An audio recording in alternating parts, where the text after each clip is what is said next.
El tercer mensaje de esta serie, Enséñanos a orar. El tercer mensaje es Ante todo, la verdad. Así lo titulé, Ante todo, la verdad. ¿A quién no le gusta que le hablen con la verdad?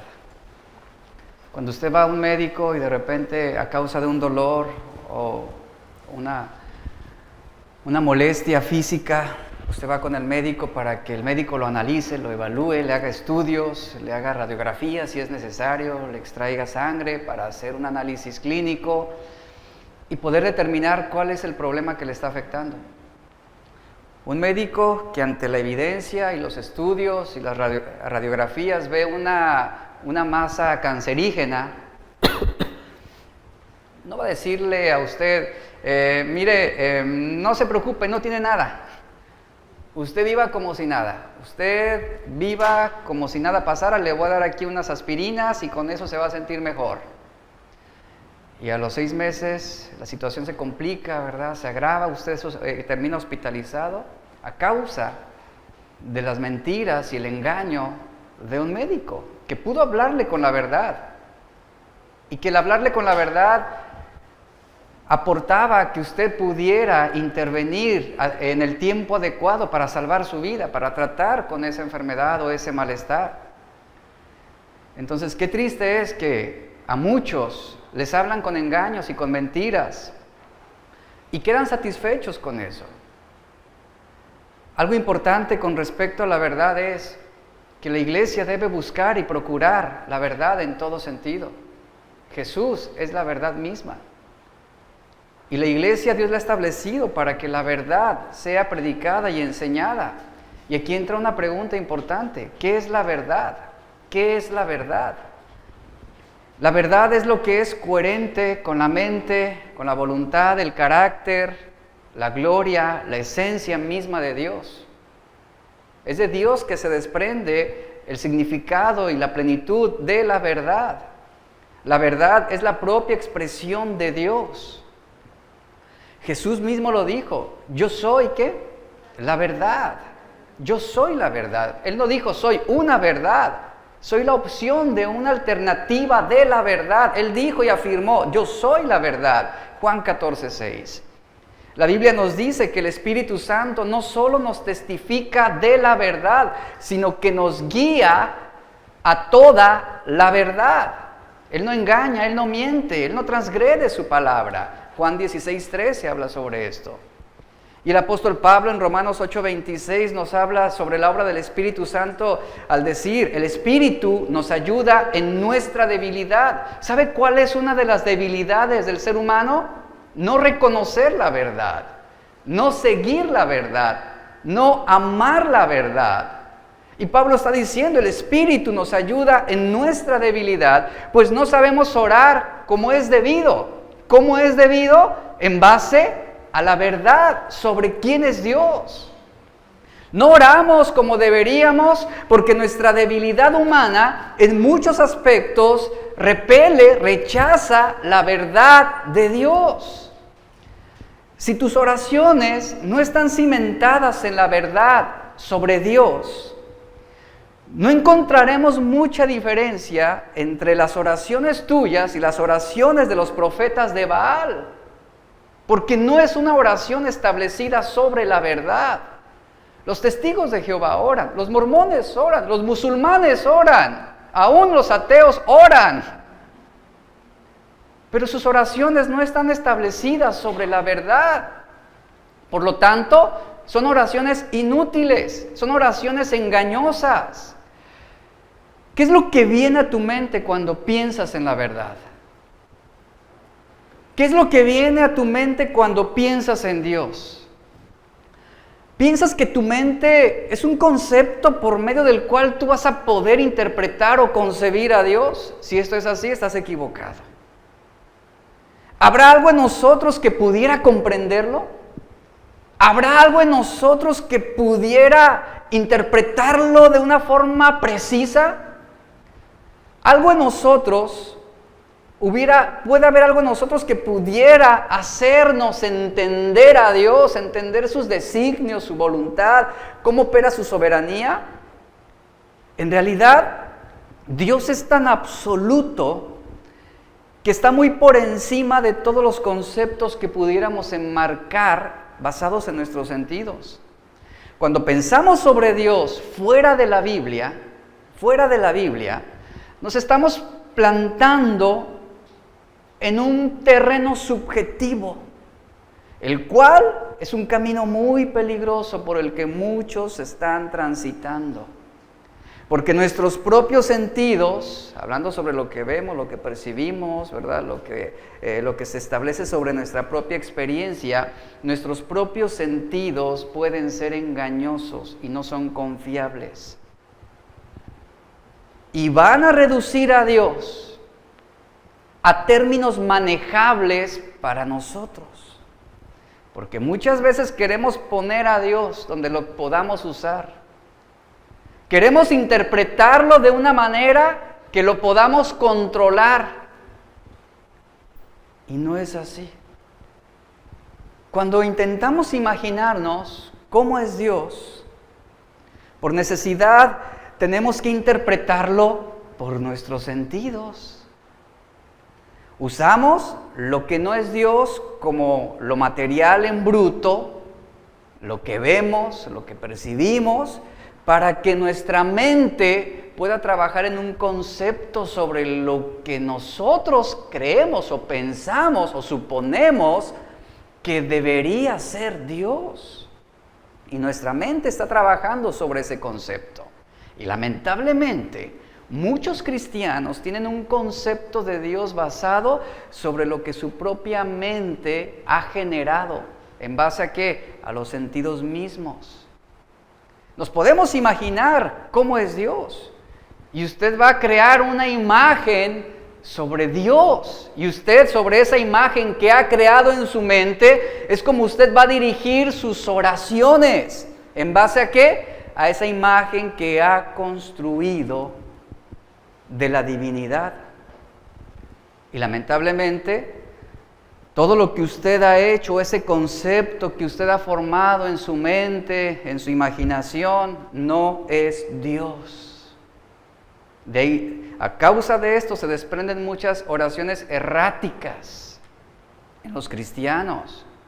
Ahora, si insistimos en tratar de imaginarnos cómo es Dios, terminaremos haciendo un ídolo. No un ídolo hecho con las manos, sino un ídolo hecho con los pensamientos, con nuestra imaginación. Formaremos y tallaremos un ídolo en nuestra mente que va a resultar ser tan ofensivo como un ídolo hecho de madera o de piedra. Pero eso no lo vemos. Es bien fácil juzgar a otros que tallan ídolos de madera o de piedra o de metales. Pero, ¿y qué de nosotros?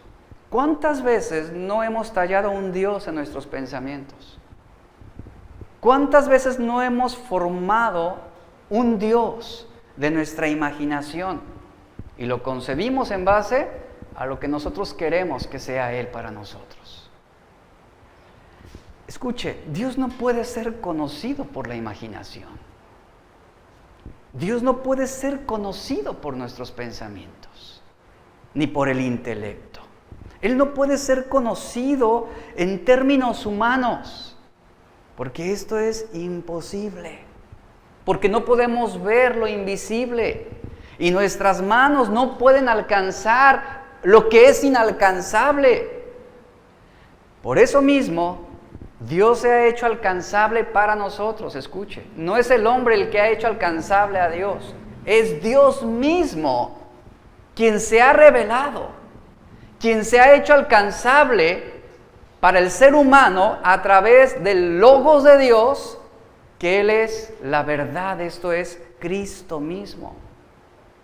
La palabra de Dios es la verdad sobre la cual fundamentamos nuestro conocimiento de Dios.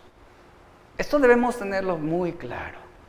En Primera de Tesalonicenses, capítulo 2, verso 13, Pablo dijo a esta congregación lo siguiente: por esto mismo damos gracias a Dios constantemente, de que cuando recibiste la palabra de Dios, que oíste de nosotros, dice, la recibisteis no como palabra de hombre, sino por lo que realmente es, la palabra de Dios, que también actúa en nosotros los que creemos. Entonces, sobre esta base, tenemos claro que Dios es el Dios de la verdad.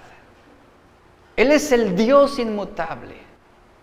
El Dios que que se ha dado a conocer a los hombres. Entonces Dios es ese Dios de la verdad, el cual no engaña, no miente, no tergiversa sus principios. Y es algo que nosotros como cristianos debemos creer de principio a fin, desde el Génesis hasta el Apocalipsis. Esto lo podemos leer en Deuteronomio 32, versículo 4. Dice, Él es la roca cuya obra es perfecta porque todos sus caminos son rectos, es decir, son verdaderos. Y luego dice, es un Dios de verdad y no hay maldad en Él, es justo y recto. Este versículo indica que Él es la fuente de la verdad, pero también indica que Él es la verdad. Si Dios no fuera veraz, todo lo que ha dicho debería ser puesto bajo escrutinio, debería ser puesto en duda.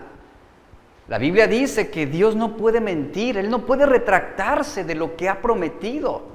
Primera de Samuel 15, 19 afirma, Dios no es hombre, por lo tanto no miente. Él no es humano, por lo tanto no cambia de parecer.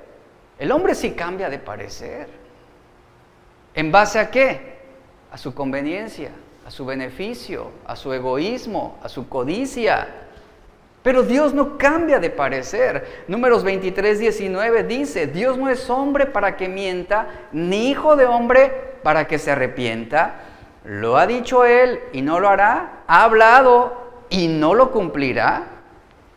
La Biblia, por ejemplo, en Daniel 10, 21, es llamada la palabra de la verdad. De la verdad. Y debemos establecer nuestra vida sobre la verdad. ¿Quién es la verdad? Cristo es la verdad. Dios es la verdad. Él es la fuente de toda verdad. Él es la palabra de la verdad. Y somos contristados por la verdad de Dios. Y vamos a ser salvos por la verdad. Y somos santificados por la verdad. Amamos la verdad. Seremos juzgados por la verdad. Seremos liberados por la verdad. Adoramos la verdad, que es Cristo. Servimos al Dios en la verdad. Nos regocijamos en la verdad. Hablamos la verdad. Pensamos en la verdad. Como cristianos deseamos la verdad. Presentamos la verdad. Oímos la verdad. Hablamos la verdad. Obedecemos la verdad y debemos orar en la verdad. Debemos orar en la verdad. Y en el sentido más amplio de todo esto que le acabo de mencionar, esto describe y resume que nosotros debemos caminar en la verdad, en todo sentido, en todo aspecto, en todo nuestro ser. Esto quiere decir que conducimos nuestras vidas en la esfera de la verdad. No del pensamiento humano, no de la imaginación, no de los sentidos, sino de la verdad. ¿Por qué? La verdad va a determinar cómo vamos a pensar. La verdad va a determinar lo que tú debes sentir, lo que tú debes hacer, lo que tú debes hablar.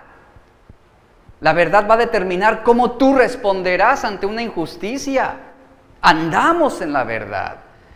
Tercera de Juan 1:4 dice, no tengo yo mayor gozo que este, al oír que mis hijos andan en la verdad. Qué importante es la verdad y debe ser la verdad para la iglesia. Ahora, la iglesia,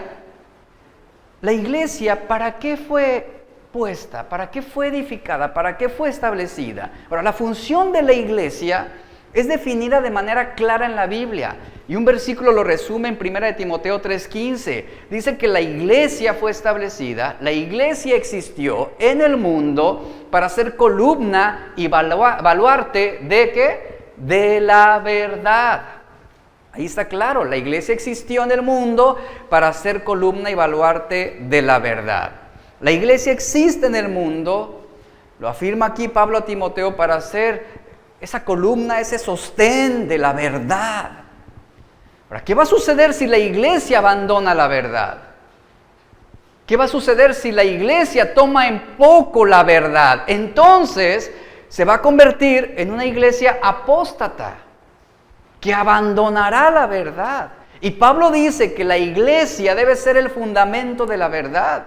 Nosotros, los miembros de la iglesia, somos quienes sostenemos la verdad en alto. Es decir, separándonos del error, separándonos del engaño, de la mentira. No abriendo nuestro corazón para alejarnos de la fe verdadera. Y cuando comienza ese abandono sigiloso de la verdad, tú comenzarás a consentir el engaño, la mentira, la traición.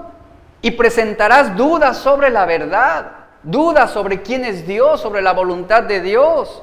Y la iglesia, al ser esa columna, ese baluarte de la verdad, debe levantarse en medio de un mundo con principios y normas engañosas. Sobre este contexto que Pablo escribe 1 Timoteo 3:15, es un contexto sobre la ciudad de Éfeso. Timoteo se encontraba en esta ciudad. La ciudad de Éfeso era muy reconocida por la veneración a la diosa Diana. Ellos rendían culto a la diosa madre Artemisa. La estatua original de aquella diosa estaba hecha de oro, de ébano, de plata, de piedras negras. Era una diosa aclamada por los efesios. Los efesios decían de esta diosa: ella es la que escucha y acepta nuestras oraciones. Entonces tú te darás cuenta cómo los efesios se envolvían en un ritual de adoración a esta diosa, convencidos de que era ella la que atendía y escuchaba y respondía a todas sus oraciones. Entonces todos los efesios estaban involucrados en o la mayoría de los efesios estaban involucrados en este culto hacia esta diosa, porque tenían la confianza de que ella escuchaba sus oraciones.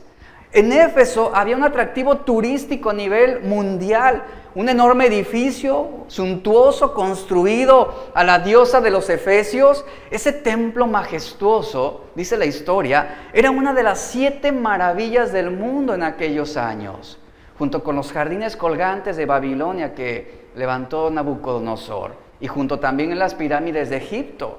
Pero lo que más impactaba cuando se veía el templo de esta diosa Diana, lo impactante eran los pilares que tenía este templo. Había 127 pilares enormes de 20 metros de altura, hechos de mármol sólido, grabados, cubiertos de oro, y después sobre el oro ponían adornos con piedras preciosas. Y a diferencia de otros santuarios, este edificio era enteramente de mármol en su mayor parte. Cuando usted veía las ruinas de un antiguo templo, usted no veía tanto mármol como el que tenían los efesios para Artemisa. Pero hubo una época en la que muchos, en ese sentido, este templo se distinguió y se destacó por haber estado también cubierto de oro en muchas de sus partes.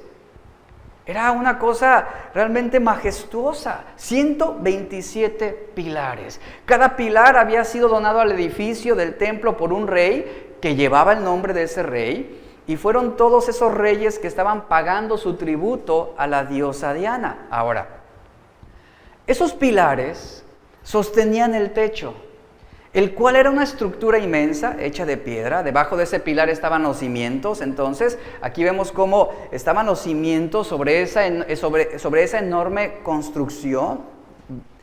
Y esa construcción que estaba sostenida por 127 pilares de mármol sólidos que sostenían este edificio, esa estructura enorme con sus cimientos, con sus pilares, con su techo, era un testimonio, escuche, era un testimonio de las mentiras, de la falsedad y el engaño que lleva a la idolatría. Y todas las oraciones de los efesios, por muchas que fueran, y por bien articuladas que fueran presentadas a esta diosa Diana, eran oraciones vanas, eran oraciones inútiles, eran oraciones que estaban cimentadas en el error y en la mentira, y vivían bajo ese engaño. Su oración no estaba fundamentada en la verdad. No estaba fundamentada en la verdad. ¿Por qué? Porque practicaban la idolatría, no veneraban al Dios de la verdad, no veneraban al Dios Altísimo. Y el apóstol Pablo está hablando de la iglesia, ¿de qué manera? Como un pilar de la verdad. Esto lo entendían los efesios claramente cuando Pablo presenta esta analogía. Al pensar en pilar o al hablarles sobre monumentos, inmediatamente ellos se referían al templo de Artemisa. Y Pablo dice, no, la verdad es algo más grande. La iglesia tiene una responsabilidad mucho mayor que la que pueden pensar. La iglesia debe ser ese fundamento, ese cimiento, ese monumento a la verdad. Y existimos para representar la verdad. Estamos aquí para sostener la verdad. Vivimos para morir por la verdad. Esa es nuestra misión y ese es nuestro propósito. Y no sostener en alto y vivir la verdad. Al hacer eso, estamos cesando de ser la iglesia de Cristo. Así como Israel dejó de sostener en alto vivir la verdad y dejó de ser una nación testigo para Dios en ese sentido, si hay algo que debe ocurrir en una iglesia es perseverar en la centralidad de la verdad. ¿Cuál verdad? Jesús es la verdad. La verdad es revelada por la palabra de Dios. A través de la palabra de Dios es que Dios nos ha mostrado y nos ha revelado su voluntad, su verdad. La gente entra a la iglesia y muchos van a las iglesias de una manera tan superficial y desinteresada. Y ¿sabe? Eso habla de que no se tiene un valor ni un aprecio de la verdad. No están valorando la verdad. Entran y salen sin tener un pensamiento que están en comunión con el Dios de la verdad. El Dios que odia el engaño, que odia la mentira, que odia la idolatría. Y esa es la vida superficial de muchos cristianos, que no le dan a la verdad el valor que le corresponde, que la toman en poco. Y la única verdad que conoceremos es aquella que Dios nos ha revelado. Y entonces es una verdad que nos es revelada por medio de las Escrituras. Ahora, la responsabilidad de la iglesia, ¿cuál debe ser? Perseverar en la verdad, predicar la verdad y orar en la verdad, sin titubear, sin dudar, sin moverse. Debe sostener en alto esa verdad. No solamente es predicarla, sino nuestras vidas como cristianos deben estar posicionadas en la verdad. Y lo mismo nuestras oraciones. Y aquí es donde voy con este punto. Nuestras oraciones deben estar posicionadas ¿en qué? En la verdad. Si no es así, seremos como los efesios. Sí, nos entregaremos a las oraciones, nos entregaremos a las devociones, pero rindiéndole culto a ese Dios imaginario, a ese Dios que hemos tallado con nuestros pensamientos. Oraciones que nunca van a recibir respuesta. Oraciones que serán entregadas a un ídolo. ¿Y un ídolo qué puede decir? ¿Un ídolo qué puede responder? ¿Qué puede obrar? ¿Qué milagro puede hacer? No puede sostenerse por sí mismo. No puede preservarse a sí mismo. Y la iglesia debe perseverar en la oración sobre la verdad. Es importante esto. La oración y la verdad están correlacionadas, no podemos separarlas. Usted no puede decir, tengo una buena y una sana doctrina, pero mi oración no está fundamentada en la verdad. Oro solamente lo que yo siento, oro solamente lo que pienso, lo que yo creo que debería ser Dios. Eso es establecer sus oraciones en mentiras, en engaños. Y lo más importante para la iglesia, además de predicar la verdad, es también estar fundamentados en la verdad para tener una vida de oración efectiva.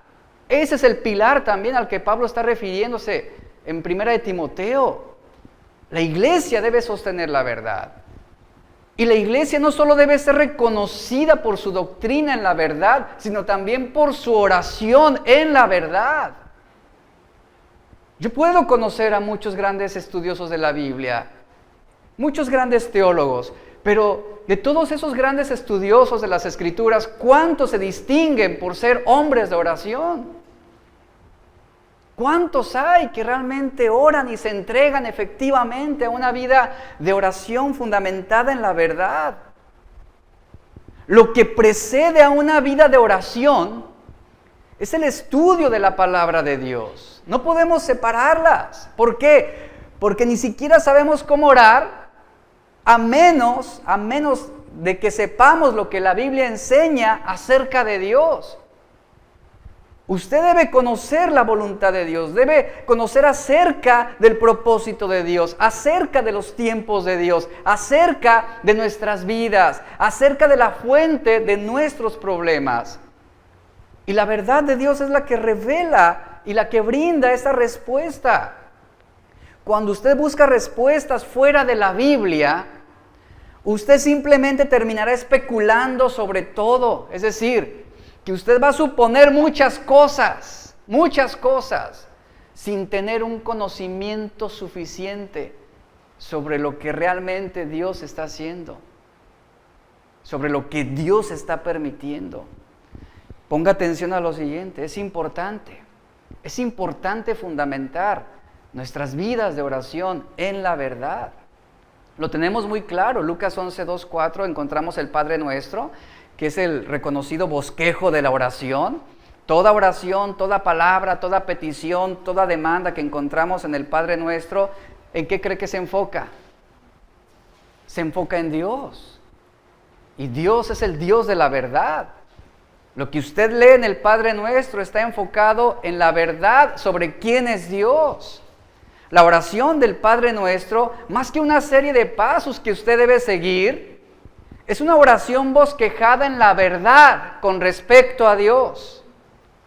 Esta es una oración eficaz. ¿Por qué? Porque está fundamentada en la verdad y posee todos los elementos necesarios para orar correctamente, para orar con sabiduría, para orar con el conocimiento sobre quién es Dios.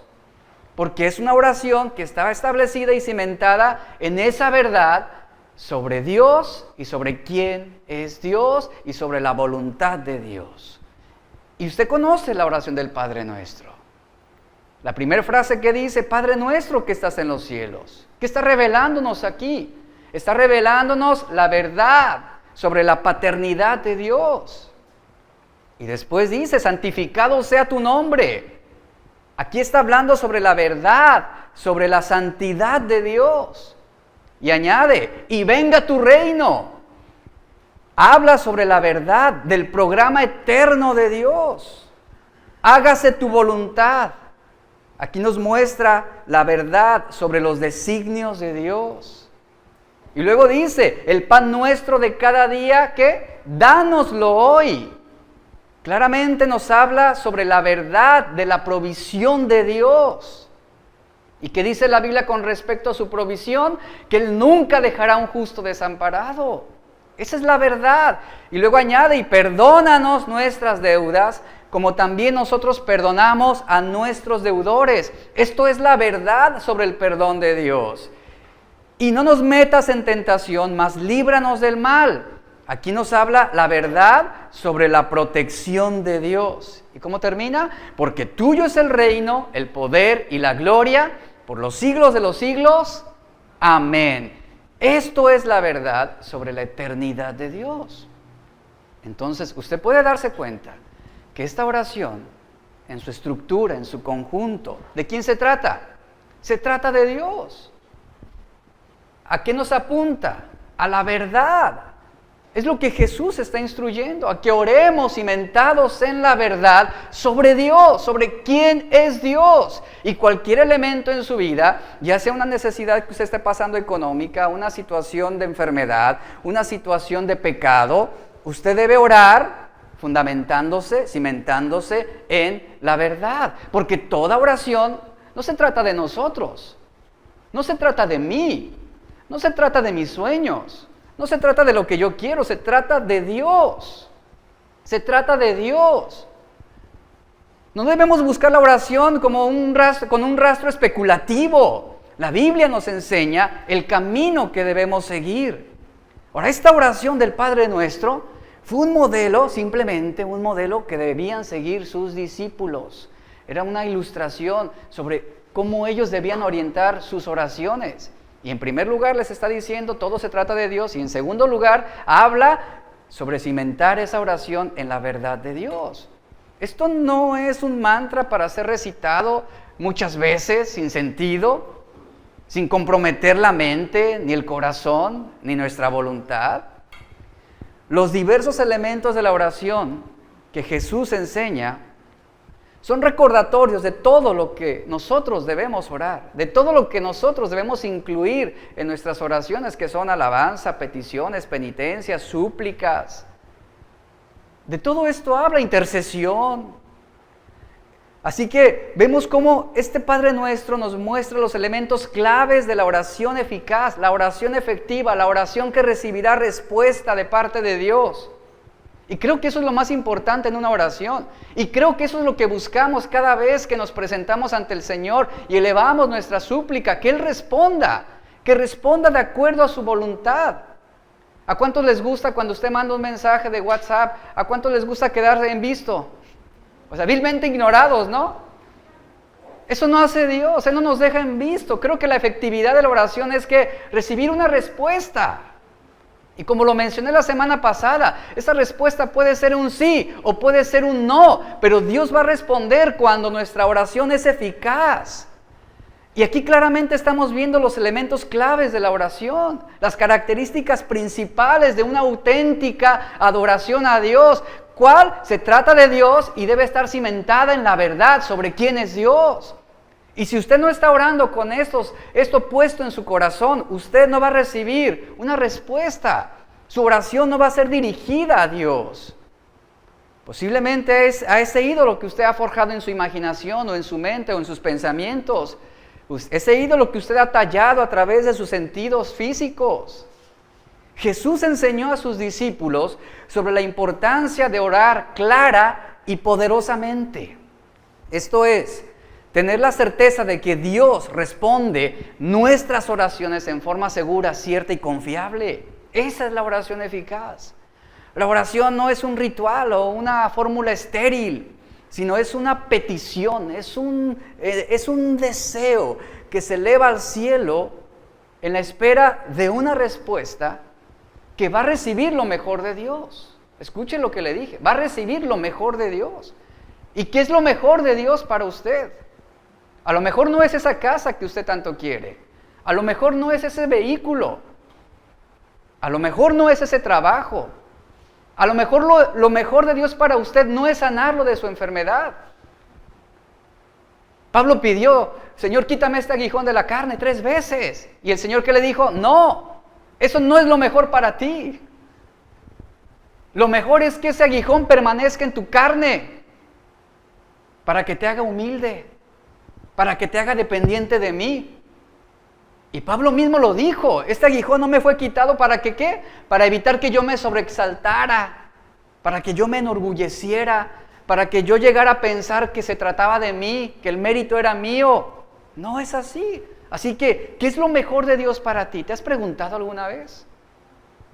Ahora, si tú interpretas lo mejor de Dios para ti desde tu imaginación, desde tus pensamientos y tus sentidos, créeme que vas a irte por una vía equivocada. Porque muchas veces lo mejor de Dios para nosotros es lo que menos deseamos, es lo que menos anhelamos, hablando en el sentido meramente humano. Moisés se negaba a ir ante Faraón, aunque eso era lo mejor de Dios para su vida. ¿Y qué dijo? ¿Por qué me envías a mí, Señor? ¿Por qué yo? Envía a otro.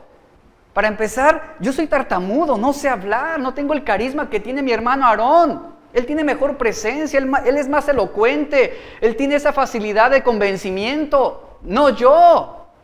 Para Moisés lo mejor de Dios era enviar a Aarón. Pero el Señor le dijo, no, te quiero a ti. Tú vas a ir y te vas a presentar ante el faraón. Eso era lo mejor de Dios para Faraón. Y podría usted aplicar esto que le estoy mencionando a cada personaje en las Escrituras. ¿Qué era lo mejor de Dios para Noé? ¿Qué era lo mejor de Dios para Elías? ¿Qué era lo mejor de Dios para Pedro? ¿Qué era lo mejor de Dios para Cristo? Morir en la cruz. Jesús mismo dijo, Señor, si es posible, pasa de mí esta copa, pero que no se haga mi voluntad, sino que se haga tu voluntad. Lo mejor de Dios en esta situación. Y cuando usted está cimentado en esta verdad de la cual estoy hablando, usted va a orar eficazmente. Y lo mejor de Dios vendrá para su vida. ¿Cuántos lo creen? ¿No se emociona? Y al referirme a lo mejor de Dios, no hablo de cuestiones materiales, no hablo de bienes, no siempre es esto lo mejor de Dios. Al contrario, muchas veces Dios quita, y eso es lo mejor de Dios para una persona, para una familia. Vemos cómo por medio de la palabra de Dios viene la conversión. Eso es la verdad de Dios. ¿Qué hace la verdad de Dios? ¿Qué hace el Evangelio? Es el poder de Dios, ¿para qué? Para salvarnos. Y por medio de esa palabra de Dios, por medio de esa verdad, viene la conversión, viene la transformación, viene la salvación. Primera de Pedro 1:23 lo dice, porque somos nacidos por la palabra de Dios, que vive y permanece para siempre. Pero escuche, no es suficiente solamente establecernos sobre esa palabra o esa verdad de Dios, sino también debemos establecer nuestras vidas en la oración. Entendamos esto, en la oración. Como lo mencioné, por medio de la palabra de Dios viene la conversión. Somos nacidos por la palabra de Dios que vive y permanece para siempre. Pero por medio de la oración fundamentada en la verdad, es como adquirimos esa conversión. Como lo dice Romanos 10:13, porque todo aquel que invoca, es decir, que ora, que ruega, que suplica, porque todo aquel que invoca el nombre del Señor, ¿qué hará? Será salvo. Y eso es muy práctico, eso es muy sencillo de entender. Usted lee la palabra de Dios lo redarguye, la palabra de Dios lo constriñe. El Espíritu Santo, ¿qué hace? Lo guía a la verdad sobre quién es Dios. Y usted se da cuenta de lo pecaminoso que ha sido delante de Dios. Y usted reconoce sus pecados ante Dios. Pero usted no puede quedarse en el plano simplemente del reconocimiento. Usted debe confesar. Usted debe acercarse a Dios y ¿qué? Orar a Él, suplicar a Él. Y es aquí donde entra precisamente esta segunda parte. Usted invoca el nombre del Señor para ser salvo. Y se arrepiente de sus pecados a través de esa confesión, no solamente en su boca, sino en su corazón. Y esta es la importancia entre leer la palabra de Dios, y el orar en la verdad. Porque si leemos la palabra de Dios y no oramos, usted simplemente fue convencido de que necesita a Dios, como pasa con muchos jóvenes o muchos hombres y mujeres. Fue convencido de que usted tenía que acercarse a Dios. Pero en algún momento, si usted sigue leyendo la palabra de Dios y no ora, ese conocimiento lo va a llevar a sentirse orgulloso, a jactarse de lo que usted sabe. Y ese conocimiento lo va a llevar a caminar en la vía cristiana sin amor que edifique a otros, porque usted simplemente se centró en la doctrina. Si oramos, ahora vea la otra parte, si solamente oramos sin leer la palabra de Dios, va a suceder lo mismo. Usted se va a enorgullecer de sus vanas repeticiones y terminará volviéndose místico y un fanático. Y usted va a ser llevado de acá para allá por todo viento de doctrina. ¿Por qué? Porque no tiene un fundamento en la palabra de Dios. Porque simplemente usted oró lo que sentía, usted oraba y oraba, pero nunca se fundamentó sobre la verdad de Dios. Y es lo que pasa con muchos hombres, es lo que pasa con muchos místicos, es lo que pasa con muchos fanáticos. Y al rato usted va a ser uno de esos que andan ahí en televisión diciendo que usted es el Cristo, que usted es el Mesías, que usted es Jesús. Porque nunca fundamentó sus oraciones en la verdad de Dios. Nunca oró conforme a la voluntad de Dios. Y así pasa con muchos hombres. Este es el balance y la importancia entre la verdad de Dios y la oración. Es importante establecer nuestras vidas sobre la palabra de Dios, pero también es importante el equilibrio y el balance entre nuestra vida de oración. Y aquí es la importancia. ¿Para qué? Para que nuestras oraciones sean utilizadas conforme a la voluntad de Dios. Debemos estar establecidos sobre la revelación de su palabra, establecidos sobre su verdad, porque de Él y por Él y para Él, dice la Escritura, son todas las cosas. Y es solo oyendo su palabra y aprendiendo su palabra que conoceremos sus propósitos para nosotros. Es así que conoceremos su propósito para el mundo, para nuestras familias. Y conociendo su voluntad, es como vamos a orar de manera aceptable, orando en el Espíritu Santo, pidiendo las cosas que son agradables a Dios. Y eso es una oración que garantiza una respuesta de parte de Dios. Entonces, cuando usted lee la palabra de Dios, usted dejará de creer que por simplemente repetir una oración, las personas serán salvas. Cuando usted lee la palabra de Dios. Pero cuando usted no lee la palabra de Dios, le va a decir a una persona, mira, simplemente repite conmigo y en este momento ya será salvo. Pero ni hay arrepentimiento en el corazón de esa persona, ni ha sido redarguido por la ley de Dios. Es más, ni sabe ni por qué está repitiendo la oración. Pero como usted le garantizó el cielo y un mar de cristal y una ciudad de oro, dijo, le entro, pero no hay arrepentimiento en su vida. Por lo tanto, esto es una oración no significativa en todos los sentidos. Y eso es lo que hacen muchos. Esto es lo que hacen muchos. Cuando leemos la palabra de Dios y fundamentamos nuestras oraciones en la verdad de Dios, ¿sabe qué sucede? Haremos a un lado esas ideas, esas doctrinas, esos pensamientos que no están centrados en la verdad. Y esa verdad nos va a dar discernimiento para juzgar todas las cosas, aun con respecto a nuestra familia, con respecto a nuestras vidas. Así que es el estudio de la palabra de Dios lo que da luz a una vida de oración significativa. Si usted hace mucha oración, pero no estudia la palabra de Dios, su oración no va a tener consecuencias favorables. Cuando oramos sin el fundamento de la palabra de Dios, que nos revela cómo es Dios, no vamos a poder orar más que en un vacío. Usted no puede orar dando golpes al aire a ver si le atina. Es lo que muchos hacen. Usted podrá decir, ¿qué tan malo tiene orar todo el tiempo y no estudiar la palabra de Dios? Si estudia la Biblia lo suficiente, si usted estudia la palabra de Dios lo suficiente, usted hará eficaces sus oraciones. ¿Por qué motivo?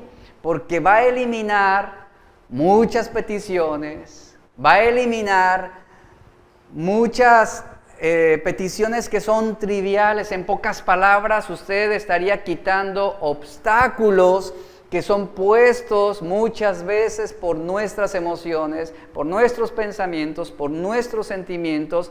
Y aquí es donde la palabra de Dios nos orienta adecuadamente a orar a Dios.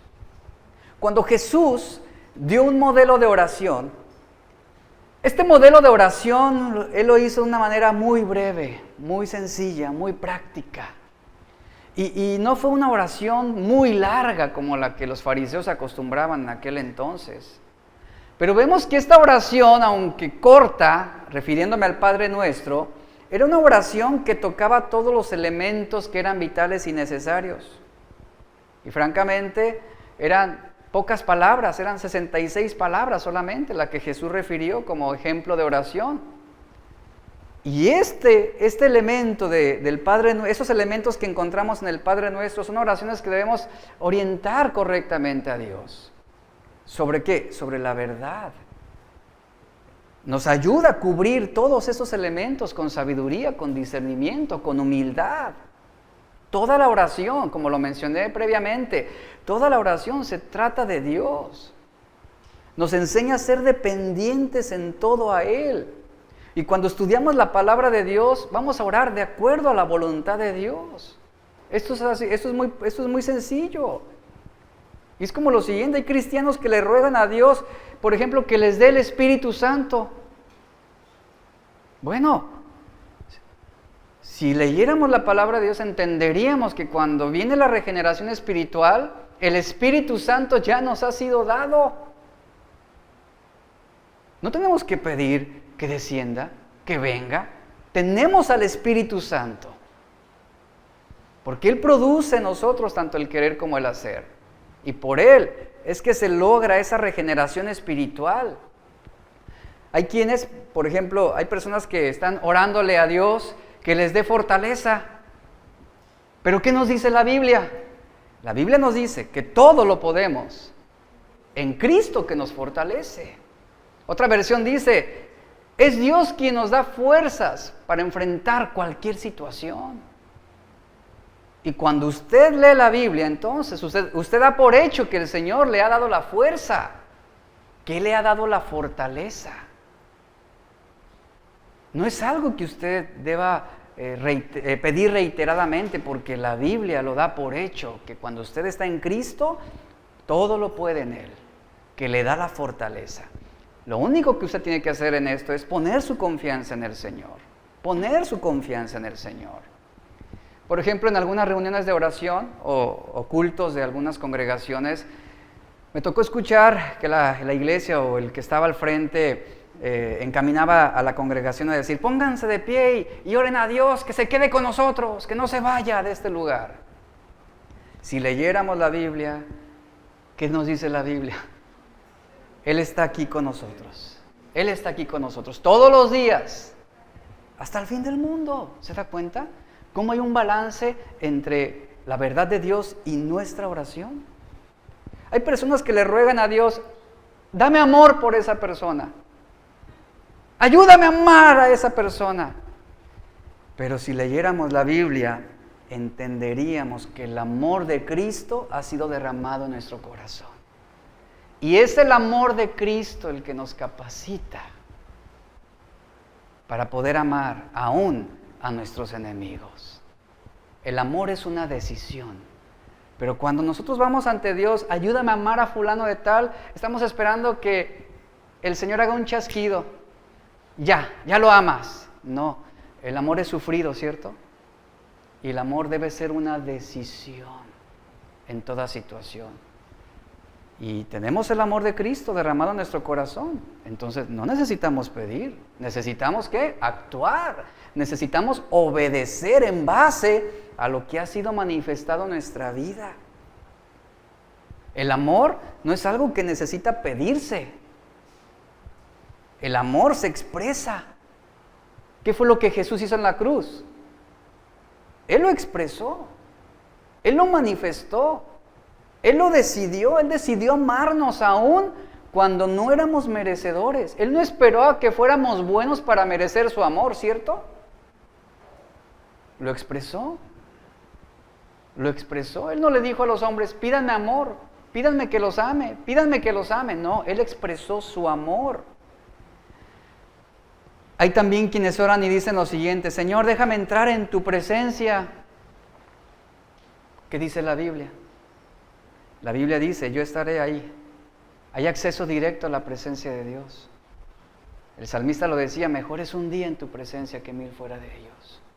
En el momento en que somos transformados y regenerados, estamos permanentemente en la presencia de Cristo, porque Él es omnipresente, porque Él está en todo lugar. Así que lo que yo quiero expresar con esto que le estoy diciendo es que a menos que nosotros entendamos la verdad de Dios a menos que entendamos la verdad de la palabra de Dios, usted realmente aprenderá a orar adecuadamente. La oración que no está guiada por una comprensión de la verdad de Dios siempre será una oración insuficiente para hacer lo que necesitamos. Porque la misma palabra de Dios revelará lo que hay en nuestros propios corazones, mostrará la verdadera condición de nuestras vidas espirituales. Si usted no siente la motivación de orar, simplemente es porque no le ha dado a la palabra de Dios el lugar que le corresponde en su vida. Si no has encontrado solidez para tu fe y tu comunión con Dios es desmotivante, es porque has descuidado alguna de estas dos cosas: el estudio de la palabra de Dios y una vida de oración. Jesús enseñó a sus discípulos dos pruebas contundentes de una verdadera vida espiritual. Número 1, el estudio de la palabra de Dios. Y número 2, una vida de oración. Y esto lo podemos leer en Juan 15:7, donde Jesús dijo a sus discípulos: si permanecen en mí. Esta expresión permanecer habla de ¿qué? De relación, habla de comunión con Dios. Si permanecen en mí, y luego dice, y mis palabras permanecen en vosotros, encuentra aquí el enlace: relación y permanencia en su palabra. ¿Qué dice? Pidan todo lo que quieren y os será hecho. Es decir, nuestra permanencia en la presencia de Cristo a través de la oración y nuestra permanencia en su palabra a través del estudio de la verdad establece armonía entre nuestras peticiones y la voluntad de Dios. Y el secreto de la oración que Jesús presenta en Juan 15:7 es que debemos vivir y permanecer en Él para ser uno con Él. Ser uno con Él. Así que cuando oramos, y estoy terminando, cuando oramos con una confianza plena en la verdad sobre Dios, nuestras oraciones serán eficaces. Cuando oramos con una confianza plena, por ejemplo, en la verdad sobre el amor, sobre la sabiduría y el poder de Dios, encontraremos esa paz que sobrepasa todo entendimiento humano. Conocemos el amor de Dios. Al estudiar la palabra de Dios vamos a conocer el amor de Dios. Y vamos a entender que ese amor de Dios siempre va a permitir lo mejor para nosotros. Escuche lo que dije, va a permitir lo mejor para nosotros. Cuando estudiamos la palabra de Dios, vamos a conocer la sabiduría de Dios. Y esto nos va a llevar a concluir que en todas las cosas Él conoce lo que es mejor para nosotros. Cuando estudiamos la palabra de Dios, conocemos el poder de Dios. Y creo que sabemos lo que Dios es capaz de hacer. Sabemos que Él tiene un poder ilimitado. Y ese conocimiento nos llevará ¿a qué? A orar en esa confianza de que Él puede hacer que suceda lo que es mejor para nosotros. Y en resumen, este es el punto. El estudio de la palabra de Dios nos hace conocer el amor de Dios, pero la oración nos lleva a orar de esta forma: Señor, permite lo que es mejor para mi vida. El estudio de la palabra de Dios te va a llevar a conocer la sabiduría de Dios, pero una vida de oración eficaz te va a llevar a orar de esta forma: Señor, tú que conoces todas las cosas, permite lo que es mejor para nosotros. Permítelo. Permítelo. El estudio de la palabra de Dios te llevará a conocer el poder de Dios. Y tu oración va a ser encauzada a orar de esta forma: Señor, yo sé que tú tienes el poder para hacer cualquier cosa, que tienes el poder para hacer todo, pero que no se haga mi voluntad sino la tuya. Así que en base a ese poder tuyo y en base a tu conocimiento de todas las cosas, permite que suceda lo que es mejor para nosotros, para nuestras vidas. Y aquí está la importancia de por qué la verdad es importante con respecto a nuestras oraciones. Que no solo se trata de estar parloteando a Dios y pidiéndole y diciéndole lo que queremos que Él haga, sino que debemos orar fundamentados en esa verdad. De lo contrario, nuestras oraciones no agradarán a Dios. Oraciones que no pasarán de este techo. Y este es el motivo por la ineficacia de muchas oraciones en muchos cristianos actualmente. Fundamentemos nuestra vida en esa verdad de Dios. ¿Para qué? Para tener una vida de oración cimentada en la verdad de Dios. En la verdad de Dios. Cierre sus ojos, por favor.